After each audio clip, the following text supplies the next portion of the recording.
SubhanAllah, man. I haven't looked at this book in years, man. It's my old yearbook. SubhanAllah, man. It brings back a lot of good memories and not so good memories. You know what? I think it's time to share one of those memories with you today. As-Salaamu Alaykum Wa Rahmatullahi Wa Barakatahu Guys. Josh here, back with another video. Hope you're doing well. Guys, you know what? Today we're going to talk about something that is completely taboo, that's hush-hush, that you sweep under the rug, and that my wife is probably going to freak out when she finds out what I'm talking to you guys about. It's something that, we recently discussed that she never knew, man, and I've never shared this with anybody else, but there's a reason why I'm sharing this with you today. Now, guys, there's a number of reasons why I'm sharing this deep, dark secret that only my wife knows about. And that is because a number of reasons. One of them is because I want my content, that was my wife right there smiling. I want my content to be transformational, man. And I feel that the best way for my content to be transformational is to not Google search how to do such and such, how to come over such and such, but is to, reveal my real life experience and my mindset that Alhamdulillah, Allah has allowed me to develop to help you, inshallah. Another reason, man, is because, again, this is one of those taboo hush-hush topics that unfortunately, wala hawla wala quwwata illa billah, has affected and plagued the Muslim communities as well. And that is the topic of sexual abuse, of molestation, of rape, and child trauma.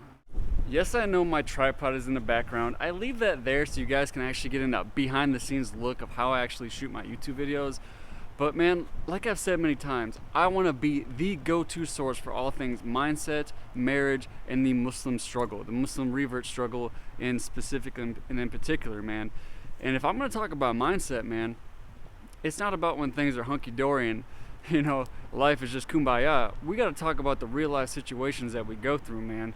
So I'm going to reveal something, man, that I've never ever shared with anyone but my wife, and that is I was molested when I was between the time I was in 2nd to 4th grade.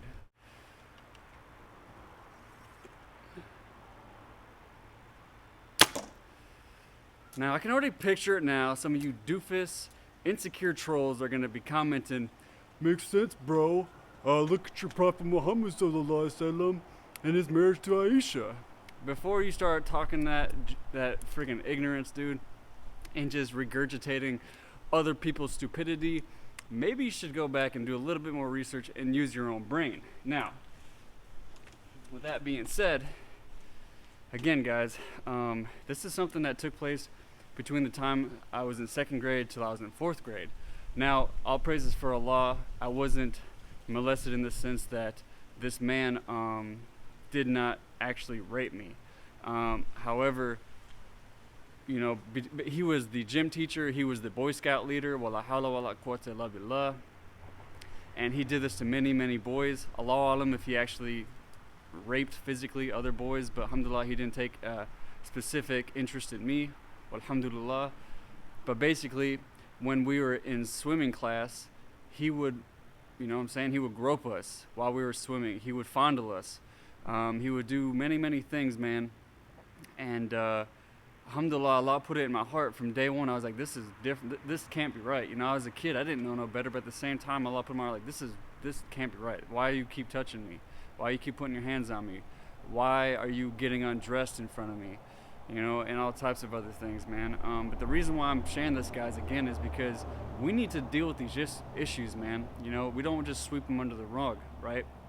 We have to actually address these issues so that we don't self-sabotage and we don't self-destruct, man, and we don't become someone who was once a victim that then becomes the predator, right? We have to deal with these issues, man, so that we can live, great, meaningful lives, inshallah.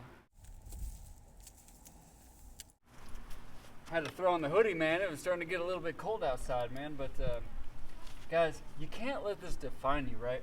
You can't let this define your identity or you as a person, man. What happened, it's tragic, right? What happened to me, what's happened to you, if you've experienced something similar, whatever childhood trauma that you experienced, man, it doesn't define you, right? It doesn't make you who you are, except that it makes you stronger, inshallah. You know, I get this question, man. I get this question where something similar happened to another person. They DM me on Instagram, and I explained to them, man, it's like, look, dude, you have to recall, man, is that this dunya is not 101% punishment or bliss, right? It's a mixture of both. There's a balance. And I explained to him, like, that's not why Allah created this dunya. This dunya is not meant to be Jannah. It's not meant to be paradise where there's no harm, no pain, no suffering. That's not what this dunya is, man. That is for the hereafter, inshallah.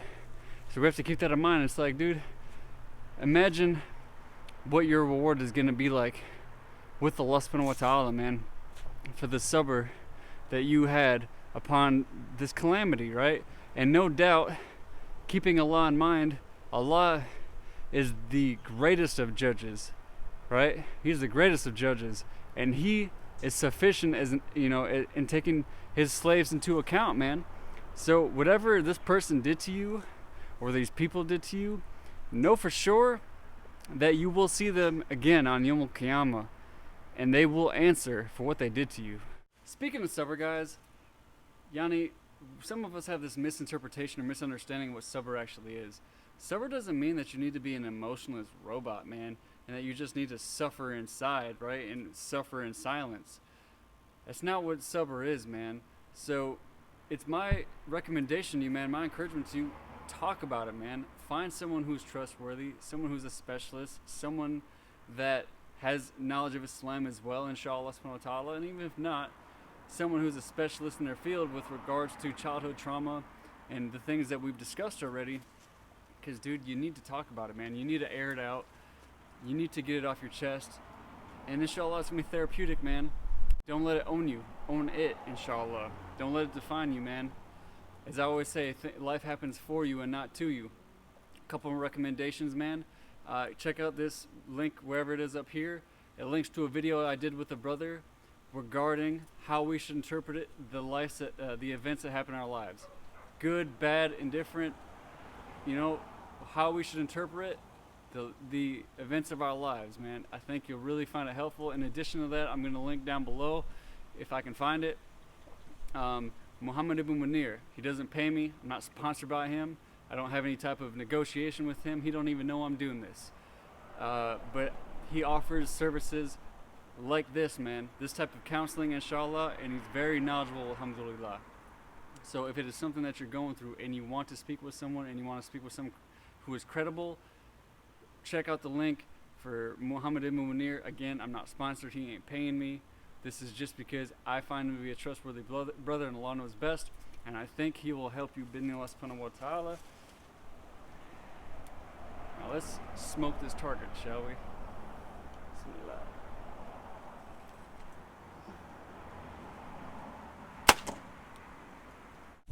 So that's the video, guys. The reason why I decided to share this with you is because, again, we need to get this out in the open, man. We need to stop doing this little hush-hush, sweep it under the rug, man, and suffering in silence, right? I'm trying to show you to have the courage, man, to stop bottling these things up inside. You know, maybe you've been bottling this up inside for 10, 20, 30, 40, 50, 60 plus years, man, and you've never told a soul.